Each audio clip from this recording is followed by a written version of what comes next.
Olá, pessoal. Tudo bem com vocês? Estão me ouvindo bem? Confirmem para mim que o som está saindo legal.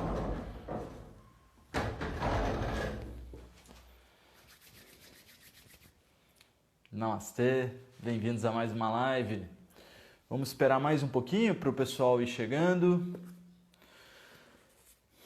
Bem, pessoal, eu estou fazendo uma semana onde a gente está conversando bastante sobre herbologia, onde eu quero dar uma visão mais voltada para esse entendimento do Ayurveda, de como usar e de como não usar alguma coisa. Então hoje eu escolhi um tema muito atual, né? Infelizmente, que é o Covid-19. Eu fiz uma enquete para a gente falar um pouquinho sobre quem já teve, quem já não teve, qual dosha vocês acham que é predominante, se as pessoas estão fazendo algum tipo de prevenção, né? Então vamos primeiro falar um pouquinho da enquete. Mais ou menos 20% das pessoas que me acompanham teve Covid já, tá? É interessante a gente pensar, mais ou menos 20% das pessoas que me acompanham, que responderam à enquete, 18% teve Covid. Bastante gente responde essas enquetes, então achei bem legal que a gente consegue uma métrica, né? A gente tem bastante, tem uma comunidade grande, então a gente consegue algum entendimento de métrica, eu adoro o número. Segunda coisa, muita gente não faz nenhum tipo de prevenção, tá? No sentido da prevenção alopática, tá? Eu tentei colocar ali a prevenção do Ayurveda ou a prevenção alopática ou nenhuma prevenção, mas me faltaram opções para colocar ali no Instagram. Então eu coloquei essa opção se você faz reposição de vitamina D, se você está usando azitromicina, se você está usando anita, que é o protocolo que estão passando aqui no Brasil, tá? Para o tratamento da Covid-19 e para a prevenção da Covid-19. Então a gente vai estudar um pouquinho do porquê da vitamina D, porque a gente está fazendo esse tipo de introdução a um protocolo para uma doença que ainda não está habitando em mim, mas eu já tenho que estar me defendendo dela. E a terceira pergunta, e a que mais vai ajudar a gente a ganchar um monte de coisa, é qual é o dosha predominante na enfermidade da Covid, né? E aí eu vi muita gente dizendo que é o dosha de Kapha, né? Pela questão pulmonar, pela fleuma do pulmão, acredito, pela questão da pessoa ficar estagnada, mas eu vou estar estendendo bastante esse tema. Deixa eu só falar uma coisa para vocês, vou pegar uma água, tá? Só um segundinho que a gente volta para a live e vai com tudo.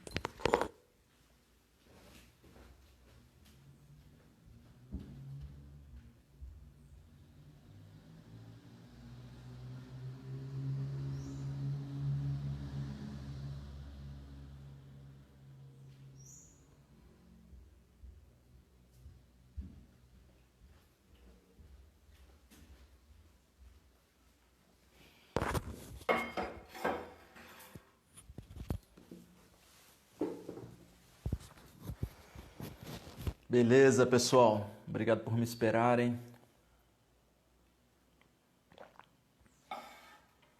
Então vamos lá. Primeiro, né?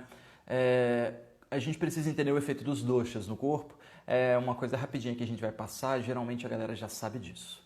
Quando a gente fala de Vata, Pitta e Kapha, a gente está dizendo que existe um movimento. Eu sempre dou o exemplo de que a minha voz se move até você. Você precisa entender o que eu estou dizendo, ter a primeira impressão, ter o metabolismo da informação, o metabolismo do sentido. Quem faz isso é o dosha de Pitta, que faz a transformação. Vou desativar os comentários um pouquinho, tá, pessoal? Obrigado pela presença de todos. E o terceiro dosha, que é o dosha de Kapha, ele faz a assimilação. Então, o Vata promove o movimento, o ar se move. O fogo promove o metabolismo, é o dosha de Pitta, a transformação, e ele transforma a matéria é o dosha de Kapha. Então sempre que eu falo com vocês e a minha voz, que é sutil, se move aqui pelo meio, é o dosha de Vata. Quando vocês têm que entender o que eu estou dizendo, é o dosha de Pitta acontecendo. E quando vocês lembram ou não lembram do que foi dito e já acham que esse exemplo está passado e batido, porque eu já falei muito, porque o dosha de Kapha de vocês está muito bom. Então a Ayurveda estuda 3 propriedades biológicas. Quando eu tô com um barulho na barriga mostrando que tem gases, que está vazio, que ela já está roncando de fome, a gente sabe que é o dosha de Vata, eu estou vazio, preciso me alimentar. Quando eu sinto uma queimação, uma azia, uma necessidade de alimentar o meu fogo digestivo, senão ele vai me queimar, a gente está falando do dosha de Pitta acontecendo. Agora, quando a gente está produzindo uma boa fleuma, quando você come, sente a sensação de saciado, Quando você tem fome e gera umectação na boca, você vê que já gera secreção, a gente está falando do bom doce de kapha. Então, quando a gente tem uma propriedade tridosha das 3 biologias do Ayurveda funcionando em harmonia, você tem o espaço vazio no estômago, você tem o fogo digestivo e você tem a mucosa para digerir, para agregar o alimento, você está gerando o melhor do processo digestivo, o melhor possível do processo digestivo. E isso vai valer para todas as coisas. Então, quando as pessoas começam a estudar que a vitamina D é um ótimo e muito necessário remédio no combate à Covid, na prevenção da Covid, a gente precisa entender qual é a função da vitamina D. A oleosidade do corpo ela é responsável pelo revestimento das membranas. Então, toda a minha pele é revestida por uma leve oleosidade. Toda a minha membrana digestiva é revestida por uma leve oleosidade, uma leve mucosidade. Essa mucosidade em níveis nervosos a gente reconhece como uma bainha de mielina. A bainha de mielina é uma camada, tipo, tem o fio daqui de casa. O fio tem o polo negativo e o polo positivo. E aí eu passo uma capa isolante para que a energia que está passando dentro desse fio não transmita para o outro fio. E essa capa isolante é a camada isolante da bainha de mielina. Então ela isola o nosso sistema nervoso. É por meio dela que a gente consegue calma e estabilidade. E é a falta da bainha de mielina que faz o camarada ficar muito nervoso, muito estressado. E todas as consequências da falta da bainha de mielina, elas vão sendo sentidas geralmente a partir da terceira idade. Porque nós temos 3 fases na vida. A fase Vata é a fase... Vamos lá, a fase Kapha é a fase dos 0 aos 12 anos, é a fase em que a criança ela é mais gordinha, ela é mais mucosa, ela deixa o travesseiro melado quando dorme, ela produz secreção no nariz, secreção no olho, secreção no ouvido, secreção no umbigo. Então a criança ela é naturalmente mais mucosa. É a fase da vida em que a gente está com mais tecido para produzir outros tecidos. Dos 12 anos em diante, né? Claro que não, dos 12 para os 13 não é que muda de repente, mas é um processo. Dos 12 em diante a gente vai entrando na puberdade, a gente vai entrando na fase em que a gente quer se destacar, que a gente quer ter individualidade, quer ter singularidade, você quer ser diferente dos outros, você quer ter o seu próprio brilho, a sua própria verdade. E esse é o dosha de Pitta acontecendo. E esse dosha de Pitta ele aumenta a nossa vontade, a nossa produtividade, a nossa paixão pela vida. Ele faz a gente falar rápido pra caramba junto do dosha de Vata, mas ao menos a gente fala com precisão. E aí essa fase Pitta da vida é mais ou menos os 12 aos 50 anos. Seria a fase mais produtiva, a fase em que a gente tem que mais empenhar energias. A fase em que naturalmente a nossa acidez aumenta. Então os problemas digestivos ligados a acúmulo de acidez em geral estão nessa fase. Os problemas de retenção de líquido em geral estão nessa fase, que é a acidez estagnada no sistema linfático e por aí vai. Agora, a fase Vata da vida é a fase em que a árvore ela cresce toda molinha e maleável e é difícil você quebrar porque ela está maleável. Aí ela vai ficando forte, firme e ela tem certeza de quem ela quer brilhar, ela quer dar frutos, ela quer dar flores, é a fase Pitta dela. Mas depois que ela deu muitos frutos, muito brilho, muitas flores, ela vai entrando naturalmente como todos os seres na fase Vata. E ela vai, nesse caso, secando e secando e secando até o ponto em que o contato com a matéria diminui e aumenta o contato com a espiritualidade. E isso é para todos os seres. Todos os seres eles vão continuar a jornada. Aí eu não vou entrar nesse tema espiritual hoje, eu tenho muita aula disso. O que acontece nesse momento é que é natural dos 50 anos em diante que o ressecamento aconteça. Não é porque a mulher entrou na menopausa, não é porque o homem está na idade, começa a idade do lobo e isso, aquilo e N coisas. O que acontece é que o processo natural de término da vida vai secando o nosso corpo, vai diminuindo o nosso telômero, que é o tempo de vida do nosso DNA, o tempo de vida das nossas células, e vai diminuindo porque a gente vai consumindo, né? O que acontece com a fogueira quando você vai queimando a lenha? A lenha vai deixando de existir, vai secando, vai secando, vai secando, vai secando até o ponto que ela deixa de queimar ali, porque não tem mais energia para ser queimada. Então, o processo da vida, segundo o Ayurveda, ele é o período em que o seu espírito reconhece que o seu corpo contém todas as faculdades necessárias para manter a função do espírito. Quando o espírito reconhece que o corpo não contém mais as funções necessárias para manter as faculdades espirituais, para manter os sentidos, para manter a mente, para manter a cognição, o espírito fala assim, cara, já deu o tempo de vida desse corpo, preciso seguir a minha jornada, né? Para onde eu não sei. Mas ele segue a jornada dele. O que acontece é que a gente acaba falando que a Covid é uma doença que ataca pessoas da terceira idade. A gente precisa fazer reposição de vitamina D. As pessoas estão no hospital com problemas pulmonares, mas quando você vai estudar microscopicamente, são trombos pulmonares. Não é acúmulo de fleuma, não é acúmulo de líquido. O processo dos alvéolos de pegar o oxigênio e transformar ele em algo líquido que possa ser sintetizado pelo sangue, possa ser puxado pelo sangue para o corpo, esse processo não acontece porque o alvéolo entromba, ele fica duro e fica rígido. E aí você vai vendo as consequências da Covid a médio e longo prazo, as pessoas tendo derrames, tendo acidente AVC, tendo infarto, tendo trombose, todos os problemas da Covid em geral. E uma coisa que eu ia deixar para falar no fim da live, mas vou falar agora também. Pessoal, eu sou estudioso, eu sou terapeuta em Ayurveda, eu não tenho formação na área de medicina, então a gente está aqui batendo um papo, tá? Não quero que ninguém saia daqui, agora eu vou seguir tudo que o Edson falou. Não é isso que a gente está falando, a gente está batendo um papo, beleza?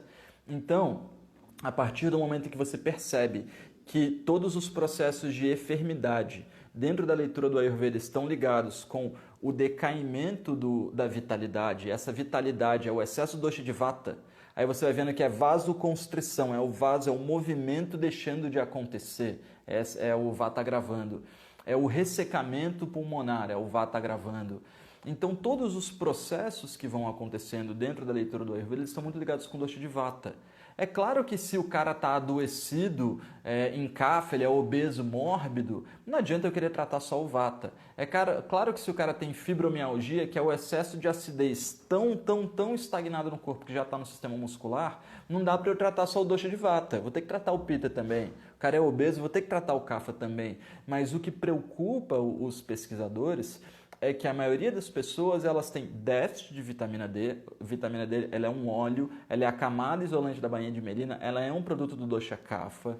O Covid ele tem tendências a agravar mais em pessoas que já tiveram outros problemas ligados a ressecamento, como o uso de cigarro, problemas circulatórios principalmente. E em ambientes mais secos a gente vê a presença grande da Covid e principalmente em pessoas que passaram para a idade mais vata da vida. Então, quando você vai entrando na perda da oleosidade, a gente vê que não dá para você ter uma receita, uma fórmula para o Covid, mas o entendimento de qual é o meu dosha que está agravado, qual é o meu dosha que está em falta e como é que eu vou fazer para equilibrar isso. Isso não é difícil. Um objetivo que eu tenho de vida é fazer um curso de diagnóstico avançado que vai servir para todo mundo, inclusive para você aprender a se observar. Mas é legal a gente ver coisas bem simples assim, ó. Comer só com fome, respeitar a capacidade de comer, respeitar a capacidade de digerir, desculpa, de comer não, respeitar a capacidade de digerir o que você comeu.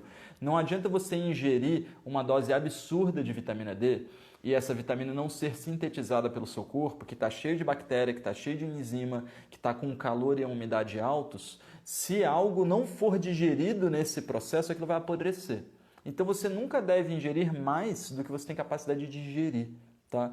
Todas as doenças elas começam quando você não digere alguma coisa. Seja porque você não digeriu um elemento, aquele elemento pesou em você, estagnou e está gerando ama, ou seja porque você teve contato com alguém que está vírus positivo e você não matou o vírus, o seu fogo digestivo não matou o vírus, o contato com o seu corpo não matou o vírus. Então é muito possível que uma própria prevenção, onde você tem um corpo com Agni bom, tem um mantra, uma leitura espiritual que a gente faz para o Agni, e nesse caso, quando eu estou falando Agni em geral, a gente está falando fogo digestivo, né? Esse Agni dessa leitura desse mantra é como se fosse o Deus Fogo. Então tem uma leitura para o Deus Fogo, que é como se eu dissesse assim, aquele Deus, o mais supremo de todos, que habita em todos os seres e transforma todas as coisas, deve ser sempre adorado. E ele se entrega ao ser mais grandioso. E aí tem mais uma leiturazinha, não lembro muito bem, não vou me estender tanto, mas o que essa leitura quer dizer é que um pernilongo tem Agni. Ele vai chupar o seu sangue, ele vai transformar o seu sangue numa matéria que ele mesmo possa sintetizar e vai começar a produzir tecido com o seu sangue. Então ele tem Agni, se ele fez uma transformação, ele tem Agni. Uma árvore tem Agni. Uma árvore vai transformar oxigênio, vai transformar água, vai transformar terra em madeira. Olha que interessante, vai transformar o barato em madeira, tá? Quando eu começo a perceber que tudo tem Agni, e vejo que nesse texto a gente diz que o Agni ele respeita o ser mais grandioso, ele quer dizer mais ou menos assim, a abobrinha tem Agni. Se eu jogar a abobrinha na água, a abobrinha vai falar assim, eu sou maior do que a água, eu como a água. Então o Agni da água respeita o Agni da abobrinha. E aí o Agni da abobrinha vai dominar tudo. Agora, quando o meu Agni entra em jogo, o meu Agni é grandioso, o meu fogo é grandioso. Então eu como a abobrinha, o fogo digestivo da abobrinha fala assim, mano, esse cara aqui é melhor do que eu. Eu vou deixar que o Agni dele consuma a minha matéria. Como é que a gente não digere o vírus, né? Como é que a gente está sem essa capacidade de digerir, de transformar, de queimar aquele elemento? Eu não tenho muita coisa nova para trazer dentro do campo de posologia. Eu vou dizer para vocês fazer o suco matinal Ayurveda, para fazer o uso regular de ghee, para colocar um pouco de especiaria nas refeições, para prestar atenção se você está secando o seu corpo pelo excesso de especiaria, para prestar atenção se você está umidificando muito o seu corpo pelo excesso de suco e excesso de ghee. Então tem sempre que ter um equilíbrio. Aquelas frases prontas, eu falei algumas delas ontem, a diferença entre veneno e remédio é a dose. Então a gente precisa ter uma atenção muito grande. Mas, muito além disso, até onde nós temos a capacidade psicológica, a vontade de digerir alguma coisa. Porque tudo o que nos dá medo, tudo o que nos é desconhecido gera medo. E o medo gera uma dificuldade muito grande de digerir, porque você já chega ali dizendo para si mesmo que algo é muito mais potente que você. Senão você não teria medo disso. Então, além da gente fazer uma alimentação adequada, além de dormir bem, além de fazer exercício, além de usar máscara, distanciamento social, é muito interessante que a gente tenha coragem na vida. Que a gente entenda que os elementos entram no nosso corpo a partir do momento em que o nosso Agni não está forte. Em que a nossa capacidade de transformar e de digerir não está tendo essa capacidade. Então não adianta nada eu falar que o Agni tem que ser forte, ir lá comer um prato enorme e sair e pegar uma fila no banco. Na hora que eu comer o prato, eu vou pegar todo o meu fogo digestivo e vou fazer ele digerir o prato. Aí na hora que eu estiver na fila no banco, um camarada vai estar sem máscara, vai tossir do meu lado, vai passar um Covid no ar, vai entrar pela beiradinha da minha máscara, vai entrar em mim. E eu não estou com Agni para matar esse vírus, porque o meu Agni está queimando os alimentos. Então, eu estou falando num caso de você ter um Agni bom. Além de você ter um Agni bom, além de você ter um Agni saudável que vai ser capaz de matar um vírus se você tiver contato com ele, esse Agni tem que estar disponível na hora. Então, essa leitura de como fazer essa assimilação, né? Existem fórmulas maravilhosas no Ayurveda, como, por exemplo, a fórmula, vou ativar os comentários um pouquinho, a fórmula da panaceia. Vou colocar um elixir aqui pra gente, ó, que é a panaceia. Panaceia é uma mistura de gengibre, limão, açúcar mascavo. Se vocês quiserem... mandei sem querer, gente. Açúcar mascavo e sal do Himalaia. Eu tô sem óculos, então peço um pouco de paciência. Himalaia. Elixir é panaceia mais tâmara mais ghee. Aí você vai fazer tipo um leitinho, onde você usou gengibre, limão, açúcar mascavo e sal do Himalaia. Você vai pegar uma colher de sopa de gengibre, uma colher de sopa de limão, meia colher de chá de açúcar mascavo e um terço de colher de café de sal do Himalaia, só uma pitadinha. Tem que colocar o açúcar, tá? Olha só que interessante, eu gosto muito da participação de vocês, porque a partir do momento que eu abro as perguntas, vocês me dão uma capacidade muito grande de eu fazer vários links. Eu não estou dizendo que a gente tem que repor mucosa, que a gente tem que proteger o nosso corpo. Então, o açúcar, principalmente o mascavo, ele é umectante, ele gera mucosa. Se a gente tiver só o limão, vai ficar abrasivo com o gengibre e com o sal. A gente não vai estar protegendo em nada, tá? Então, é muito, muito, muito importante a gente prestar atenção nisso. Estou vendo aqui a nossa amiga Kelly, né? É prestar atenção no que eu chamo dentro do Ayurveda de fórmula magistral. A medicina chinesa traz as fórmulas magistrais, que é um conjunto de fórmulas magníficas, super bem trabalhadas durante milênios, onde o cara foi entendendo que o gengibre é bom, mas o gengibre é meio picante, então eu vou pôr um pouco de coentro. Mas ficou meio frio, então eu vou pôr um pouco de erva doce. Ficou meio pesado, então eu vou colocar um pouquinho de funcho, aí ficou um pouco mais leve já. E aí o cara vai fazendo uma fórmula que tudo se equilibra. No Ayurveda a gente tem uma grande gama de fórmulas e muitas delas são fórmulas magistrais, onde você equilibra uma coisa com a outra. Mas se você pega uma fórmula tipo a panaceia e tira um dos ingredientes, ela vai dar algum problema. Tá? É como o cara que fala assim, mano, vou fazer o uso do ghee, que o Edson falou, mas eu sou vegano, então eu vou ali na loja e vou comprar um ghee vegano. Gente do céu, como eu perco noite de sono. Mentira, não perco não. Mas o problema é que eu tô te dizendo para fazer o uso de uma coisa e você está usando uma outra coisa que tem nada a ver. Então a gente está falando de propriedades fisiológicas dos elementos, elas precisam ser respeitadas. Né? Eu estava falando aqui, para eu terminar o elixir. O elixir é gengibre, limão, açúcar mascavo e sal do Himalaia. Se você pesquisar no Google Panaceia Ayurveda, você vai encontrar algumas receitinhas, é possível que você veja algumas minhas também, tá? Você vai pegar esse soro e você pode guardar isso na geladeira, vai ser um caldinho. Você espreme limão, bate o suco do limão com gengibre, joga um pouco de sal, joga um pouco de açúcar, bate de novo no liquidificador, vai ter um cremezinho. Você vai pegar esse creme, uma colher de sopa desse creme, você vai bater com uma tâmara, tá? E vai colocar uma colherinha de café de ghee. Bate tudo isso, vai virar um leitinho misturado com um pouquinho de ghee, dilui, que é super fácil na boca. É um super elixir. Você pode tomar isso toda a tarde, tá? Sem erros, sem preocupação de agravar um dosha. Tá? A Kelly, olha, passei por um estresse muito grande, fiquei triste, peguei Covid. Kelly, tem inclusive uma carta de tarô de Osho, que é a carta do estresse, que diz assim, quantas vezes você não estava num momento em que você tinha muita coisa para fazer e parecia que tudo estava trabalhando a favor, mas você mesmo estava muito estressado, você mesmo estava muito cansado. E foi justamente nessa hora que uma gripe te pegou. E aí ele começa a dizer que a capacidade de sintetizar o mundo é justamente o que nos fornece a capacidade de combater as enfermidades do mundo. Quando você não está sintetizando bem o mundo quebra você. O Agni do mundo fica mais forte que o seu. E aí você acaba perdendo seu processo digestivo.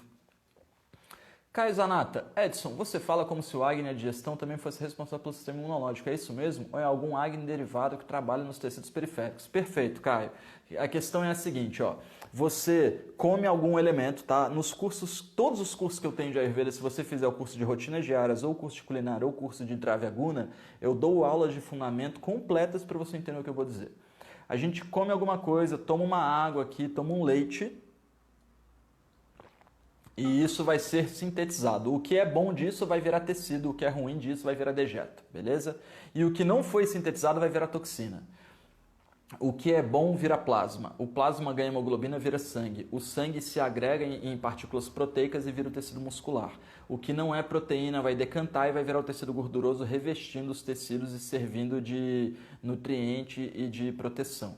O que não é tecido gorduroso, não é tecido proteico, ele vai decantar lá no meio e é pesado, é o tecido mineral e vai gerar o tecido ósseo. Dentro do tecido ósseo, tudo que não foi o minério mais denso e mais grosseiro vai passar pelo tecido ósseo, que é poroso, e lá no meio esses cristalzinhos muito ricos vão se concentrar e vão alimentar a medula óssea, fazendo os tecidos reprodutivos.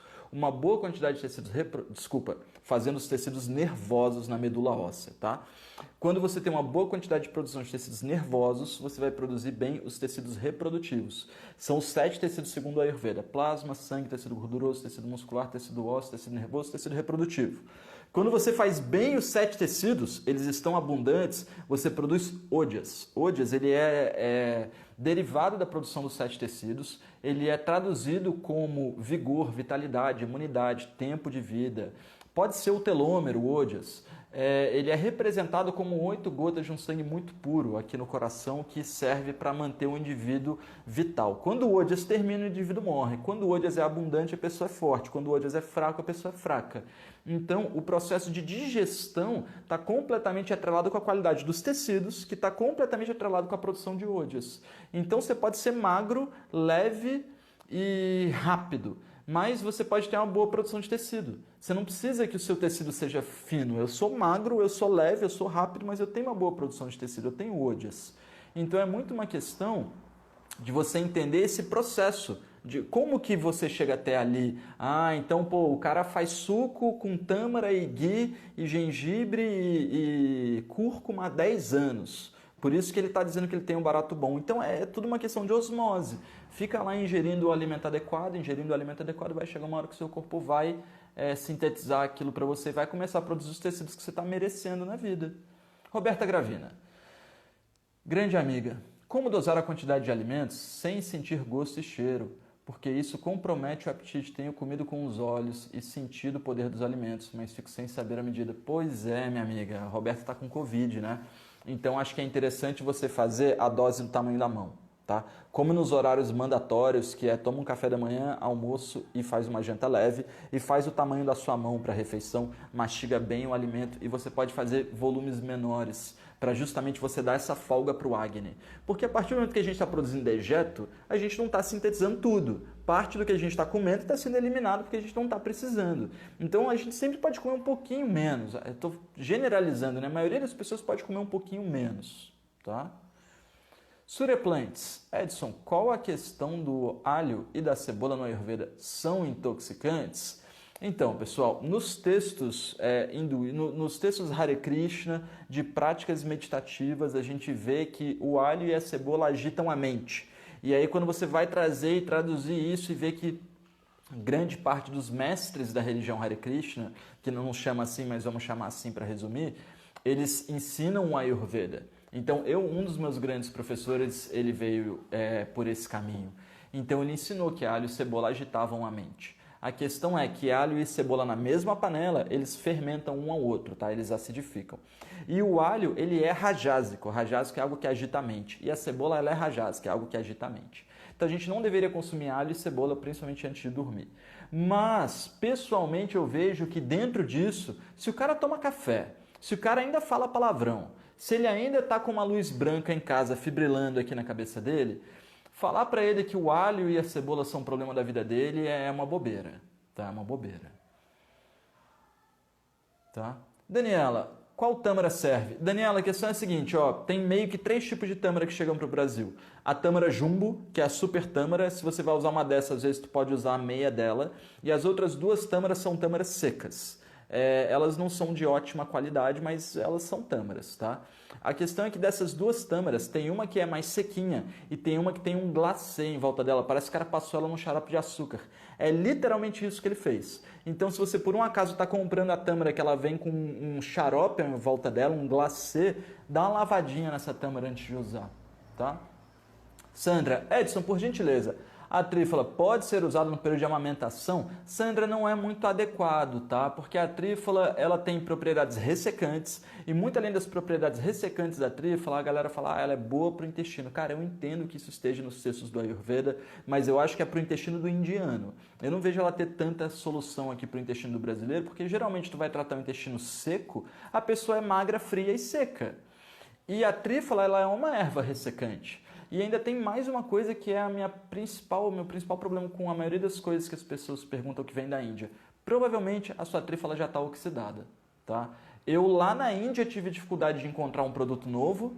Aqui no Brasil eu nunca encontrei um produto novo. O cara pode ir para a Índia, comprar na Índia e trazer para mim na semana seguinte, que geralmente o que o cara comprou já está oxidado. Fiquei realmente muito triste de ver que o produto ayurvédico na Índia é uma coisa que fica na prateleira assim anos, 2, 3, 5 anos e a validade da etiqueta está dizendo aquilo. No curso de Dravyaguna, de Alquimia e Remédios Caseiros, eu falo muito sobre o tempo de duração da planta. Uma planta que você faz um extrato seco, que é o caso da trífala, ela tem um tempo de durabilidade de 6 a 9 meses no máximo. Aí você vai ver que a embalagem ela geralmente é de plástico, o que já aumenta muito o processo de oxidação, e eles colocam o tempo de durabilidade de 2 anos. Então dificilmente essa trífala vai te fazer bem. Eu acho que a boa, para eu também não chegar aqui e meter o pau na trífala e não te falar nada, faz chá de erva doce. Tá? Você pode fazer um chazão de erva doce. Agora, se você quer muito ir ao banheiro, está muito difícil, você pode embeber um algodão com óleo de rícino e colocar esse algodão no ânus antes de dormir. Uma outra coisa que você ainda pode fazer, você pode pegar o gengibre em pó, misturar com óleo de rícino e fazer uma massinha. Pegar essa massinha e rechear o seu umbigo com ela. Isso vai te ajudar bastante a ir ao banheiro. Tá? Recheia todas as noites antes de dormir. Tá bom? Fabiane, tem algo para substituir o ghee? Não tem na minha região. Fabiane, a Ivana te respondeu ali embaixo. Não tem manteiga? Se tiver uma manteiga sem sal já tá legal, que é muito bom. Agora, se você aprender a fazer ghee, é mole. Você vai pegar uma manteiga sem sal, vai colocar no fogo, bem baixo, uma panela que não seja panela grossa, que na hora que você desliga o fogo ela continue quente muito tempo. E aí você vai ferver aquilo até o ponto em que a lactose solta da manteiga e vai sobrar só o ghee ali e uma lactose branca e grudenta. Aí você vai coar no pano, a lactose fica no pano, sobra só um óleo límpido que é o ghee. Na dúvida, procura na internet, tem muita instrução de como fazer e vale a pena fazer, tá? Vale a pena você ter aí 300 gramas de ghee em casa para usar o mês todo.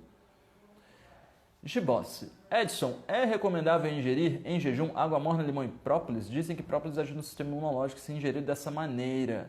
Olha só, a questão é a seguinte. Água morna, ela é purificante. Se você está com sujeira na mão e passa uma água morna, você vê que a sujeira sai. Então a água, ela diminui a produção de tecido, tá? Ela desgruda o tecido do corpo. O limão também, pô, tá com ferrugem, tu passa o limão, você vê que desgruda o tecido do corpo. Agora, já experimentou o própolis puro? Você vê que o própolis ele até queima a sua garganta, até queima a sua boca. Então você está usando uma coisa que limpa, uma coisa abrasiva que limpa e outra coisa que é muito abrasiva. Então é um conjunto que, claro, ele tem propriedades de matar qualquer coisa. Mas a diferença entre matar qualquer coisa e matar você é o tempo de uso. Então, pô, tô muito mal. Aí você vai usar água morna, limão e própolis. Beleza. Tô melhorando. Aí tu não parou de usar água morna, limão e própolis, daqui a pouco você tá mal porque você está desvitalizando o seu corpo. O uso indiscriminado de saladas, o uso indiscriminado de feijões, o uso indiscriminado de sabores amargos, tudo isso aumenta de uma forma muito maléfica o ressecamento do corpo. Então, cuidado com essa receita que ela pode ser muito ressecante, tá? Sandra, a forma de fazer ghee a partir da coalhada, a maioria das pessoas faz a partir do ghee. Tem recomendação? Sandra, é muito mais difícil, vai precisar de muito mais coisa. O ghee mais difícil de fazer e mais tradicional assim é o ghee feito de nata, né? Você vai bater a nata, vai fazer a manteiga, vai pegar a manteiga e vai fazer o ghee. É muito mais difícil. Eu confesso para vocês que eu nunca tive a oportunidade de fazer um ghee dessa forma, tá? Eu faço ghee só com manteiga sem sal. Busco manteigas de altíssima qualidade, até por isso a gente não tem produzido muito na Sankia, pela falta de um ghee excelente, tá? Roberta, tenho centelha asiática fresca, posso usar na proteção da minha bainha de melina? Sim, minha amiga, faz aquela receita do chai, metade leite integral, metade água, ferve com uma massala para chai, cravo, canela, gengibre, erva doce, cardamomo, anis estrelado, noz moscada, cúrcuma e aí coloca uma colherinha de café de ghee. Ferve, abafa, coa, bate no liquidificador para virar um shakezão. Toma devagarinho, que isso é ótimo para você. Rai, jejum é interessante em caso de Covid para deixar o corpo com a energia focada na doença? Sim e não, tá? Depende muito do seu conhecimento sobre o seu corpo, porque se você der um mole de repente ficar levemente desnutrido no momento em que já tem um vírus te consumindo, aí esse vírus vai proliferar muito rápido. Então tem que ter o equilíbrio entre tô comendo adequadamente e mantendo os meus tecidos nutridos e tô dando espaço para o meu acne. Porque assim, se você não come adequadamente e o seu plasma fica muito leve, o vírus vai habitar esse plasma, tá? Aí ele vai correr no corpo todo. Galera, quase 100 pessoas, que legal, hein?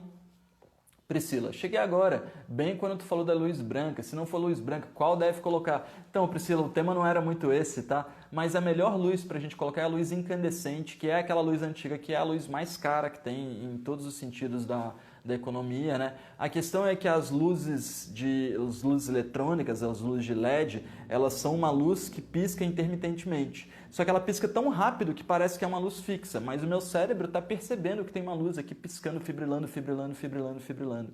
Isso é muito ruim para a agitação mental. É uma das grandes causas de insônia, tá?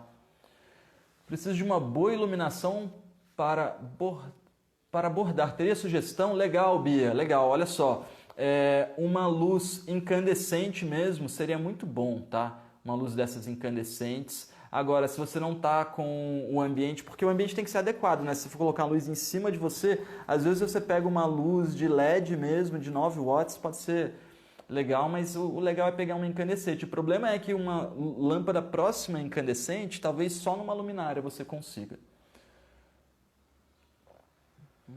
Legal, eu gosto muito de ver vocês participando entre vocês, a Fabiana, a Ivana, legal. Que bom que vocês estão gostando, pessoal. Edson, como comer comida fria nesse verão sem atacar o acne? Ivana, fria você quer dizer de vir é frio, né? Comer uma salada, uma coisa assim, ou comer uma comida fria mesmo. Ontem a gente foi comer um arroz com grão de bico cozido com especiarias aqui em casa e a gente passou algumas horas de calor mesmo, tá? É importante a gente ter temperos que auxiliem no processo digestivo. Eu vou terminar, pessoal, com essa pergunta da Ivana. Pode ser que a gente já está alongando muito a live e eu já estou ficando azul de fome, tá? Vermelho, no caso. E aí, as dúvidas que eu não respondi, a gente vai responder amanhã. Mas deixa eu falar para vocês, antes de eu falar da dúvida da Ivana, o que a gente vai falar amanhã, galera? Tem live quarta e tem live quinta, tá? Amanhã eu estou preparando uma live para responder algumas perguntas que me fizeram. Então a gente vai fazer uma live especial sobre banhos medicinais. A gente vai falar de escaldapés, de banhos de ervas corporais, de banhos de assento, de ervas que a gente pode fazer em plastros para pele, para problemas de pele, para acnes e por aí vai, tá? Então quero convidar todo mundo, ia fazer uma live mais voltada para banhos de assento, mas poxa, eu nem mulher sou para estar falando só desse tema, apesar de eu entender bastante, então vou estar abordando muitos outros temas dentro da área de banhos medicinais, amanhã 12h40, tá? Então vamos lá, pergunta da Ivana. Como comer comida fria sem agravar o acne nesse período que a gente não pode ficar comendo comida quente, senão a gente vai morrer de calor? É interessante a gente pensar nas especiarias. Então, especiarias de cunho frio, mas é um frio leve, assim. O coentro é a que mais vai ser mandatório, mas o coentro ele nem sempre é muito palatável para algumas pessoas, né? Então a gente pode pensar na salsinha também, tá? A salsinha é um grande depurativo do sangue, é um ótimo regulador do doce de pita. Comer com fome é adequado. A gente pode, ao invés de almoçar meio-dia e meio, tentar almoçar mais ou menos 11h30, que é um horário que a gente vai refrescar o corpo um pouco mais. Agora, um conhecimento interessante é que, uma pergunta para vocês entenderem isso, por que nos países mais quentes do mundo, México, Índia, Bahia, que não é país, mas enfim, os países árabes, Oriente Médio, são os países que a gente mais faz o uso de pimenta. Isso não faz sentido nenhum, né, cara? Faz um sentido muito interessante.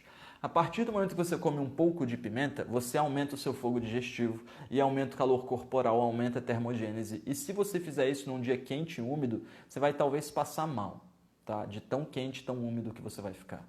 Agora, se na hora que você está começando a passar mal, você vai falar assim, quer saber, eu vou passar mal mesmo. Aí você vai comer mais um pedaço de pimenta e mais um pedaço de pimenta, você vai começar não só a esquentar o seu acne, mas o seu plasma vai começar a esquentar e vai começar a dilatar e ele vai abrir os poros. E aí você começa a excretar calor pelos poros.